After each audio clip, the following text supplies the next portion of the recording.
அனைவருக்கும் வணக்கம். என் பெயர் நித்யஸ்ரீ.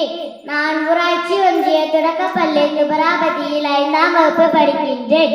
நான் மின்னணு கழிவுகளின் ஆபத்தை பற்றி ஒரு சில வார்த்தைகள் பேச வந்துள்ளேன். நாகரிகம் வளர வளர நம் வாழ்க்கை முறையும் வளர்ந்து கொண்டே வருகிறது. உலக நிகழ்வுகளை கையடக்க கைபேசியில் நொடிக்கு நொடி தெரிந்து கொள்ளும் அளவிற்கு நாகரிகம் வளர்ந்துள்ளது. கைபேசி இல்லாத மனிதர்களை காண்பது அரிதாகிவிட்டது. அது மட்டுமின்றி டிவிகள், கணினிகள், மடிக்கணினிகள் என எலக்ட்ரானிக் பொருட்களின் எண்ணிக்கை அதிகரித்து கொண்டுதான் செல்கிறது. இவைகள் அனைத்தும் பழுதாகிவிட்டதுடன் தூக்கி எறிந்துவிட்டு புதியதாக வாங்குகிறோம். இவைகள் மின்னணு கழிவுகளாக குவிகிறது பூமியில். இதனால் நிலத்தடி நீர், காற்று அனைத்தும் மாசடைந்து மனிதர்களுக்கு நோயை ஏற்படுத்துகிறது.